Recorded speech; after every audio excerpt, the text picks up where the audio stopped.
Look, let's be honest. The word inflation gets thrown around by people in suits on television so much that it's lost all meaning. It sounds complicated, boring, and frankly, like something you'd rather not think about, right next to the structural integrity of a Taco Bell or your uncle's political opinions. But at its core, inflation is painfully simple. It's when your money starts to lose its power. The $10 bill in your wallet that bought you a decent lunch last year might only get you a sad-looking sandwich and a bag of air-filled crisps today. That's it. It's the slow, creeping phenomenon where prices for everything, from your morning coffee to the gasoline you need to get to a job that pays for that coffee, go up, but your paycheck stubbornly refuses to get the memo and follow suit. Think back just a few years. Remember 2020? A time when we were all naively baking banana bread and thought a tiger-owning zookeeper was the strangest thing we'd see all year. Since then, the cost of just existing has skyrocketed. The American Enterprise Institute notes that between January 2020 and the middle of last year, grocery prices jumped by a staggering 24%, while the price of daring to eat in a restaurant shot up by 28%. That's not a small bump. That's a financial body slam. It's the reason your weekly grocery bill now looks like a down payment on a small car. The same basket of goods you used to get for $100 now demands significantly more, forcing you to make tough choices you shouldn't have to. This isn't some abstract economic theory. It's a daily reality that hits you right in the gut, or more accurately, right in the wallet.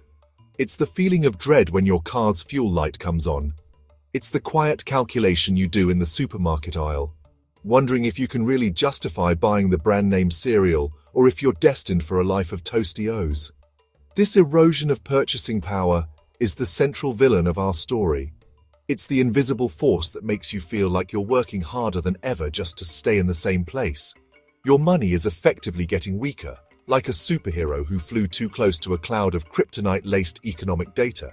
So, when you hear politicians and newscasters talking about the Consumer Price Index or CPI rising by 21% in that same period, what they're really saying is that life, on average, got 1/5 more expensive. That's a massive hit for anyone not fortunate enough to own a yacht or a small island. It means the savings you've carefully squirreled away are worth less. It means planning for the future becomes harder, and the stress of making ends meet becomes a constant, unwelcome companion. Understanding this simple, brutal truth, that your money is buying less and less, is the first step to figuring out what on earth you can do about it. A rogues gallery of causes. So, who is the culprit behind this financial mugging?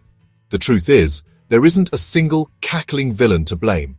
Instead, it's more like a team of bungling bad guys who all decided to cause chaos at the same time. First up in our lineup is the classic suspect: higher wages. Now hold on, higher wages sound good, right? And they are. But when businesses, especially in places like supermarkets and restaurants, have to pay their workers more, with supermarket wages jumping 27% since 2020, they often pass that extra cost directly onto you, the consumer. It's a frustrating cycle where a much-needed pay raise for some ends up contributing to higher prices for everyone, making that raise feel a bit like a mirage. Next, we have the spectacularly volatile accomplice: energy costs. Think of energy as the blood flowing through the veins of our economy. It powers the factories that make our stuff, the trucks and ships that move our stuff, and the stores that sell our stuff. So when energy prices surged, thanks in part to global events like Russia's invasion of Ukraine, the cost of literally everything else went up with it. That lettuce you bought didn't just magically appear in the store. It was grown, harvested, processed, and transported, all of which guzzles fuel. Higher energy costs are like a secret tax on every single item you purchase, making them a major driver of inflation. Then there's the issue of our global supply chains, which the pandemic revealed to be about as resilient as a chocolate teapot. Remember when you couldn't find toilet paper? Now apply that same principle to computer chips, car parts, and even eggs. Outbreaks of avian flu took out millions of chickens, causing egg prices to go berserk. Meatpacking plants shut down, leading to temporary spikes in the price of beef and pork. These disruptions created shortages, and whenever demand for something outstrips its supply, you can bet your bottom dollar that the price is going to go through the roof. It's basic economics, but on a chaotic worldwide scale. Finally, you have the big picture stuff, massive government spending, and global economic weirdness. To combat the pandemic's economic fallout, governments around the world, including in the US, pumped huge amounts of money into the economy. While well-intentioned, this flooded the system with cash, increasing demand for goods and services at the exact moment supply chains were crumbling. This created a perfect storm for inflation, not just here, but across the globe, with many countries seeing food prices jump by double digits. So it wasn't just one thing. It was a messy, interconnected series of events that all conspired to make your life more expensive. All right, so the world is a chaotic economic dumpster fire. Fantastic. The good news is, while you can't single-handedly fix global supply chains or print more money, and please do not try to print more money, you absolutely can take practical steps to shield your own finances. Think of it as building a personal economic fallout shelter.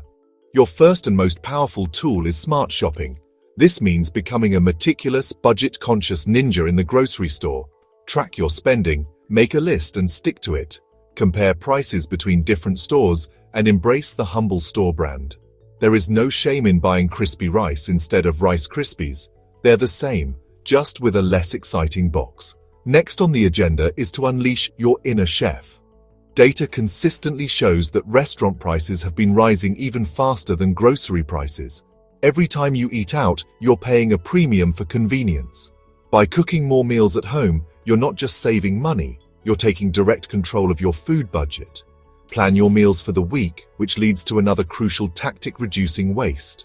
When you throw away wilted lettuce or forgotten leftovers, you are literally throwing cash in the trash. Use leftovers for lunch the next day, learn how to store produce properly, and treat your food supply with the respect a hard-earned dollar deserves. Let's talk about debt, which is inflation's evil twin. When inflation is high, central banks often raise interest rates to cool things down. This makes borrowing money, whether it's on a credit card, for a car, or for a home, much more expensive. Carrying high-interest debt during an inflationary period is like trying to run a race while wearing a lead backpack. It will drag you down. Focus on paying down existing debt, especially on credit cards, as aggressively as you can. Avoid taking on new, unnecessary loans. Managing your debt wisely is a defensive move that protects you from getting squeezed even tighter by rising costs. Finally, a slightly unexpected but powerful tip. Use your preventive healthcare benefits seriously. Thanks to measures like the Inflation Reduction Act of 2022, things like recommended vaccines for shingles or the flu are now often free for people on Medicare. Getting sick is not only miserable, but it can also be incredibly expensive, even with insurance. By taking advantage of free preventive care, you can avoid costly medical treatments down the road. It's a simple, proactive step that reduces your personal financial risk and helps keep you healthy enough to navigate this challenging economic landscape. Every little bit of savings helps. It's easy to feel powerless when faced with a massive global problem like inflation. After all, your decision to buy the generic brand of pasta isn't going to make the European Central Bank change its monetary policy. But that's missing the point entirely. The goal here isn't to solve inflation for the entire world, it's to insulate your own life from its worst effects.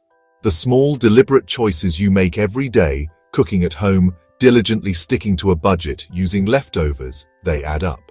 They might seem insignificant on their own, but together they form a powerful defense that strengthens your financial resilience and gives you a crucial sense of control. Staying informed is another piece of this puzzle.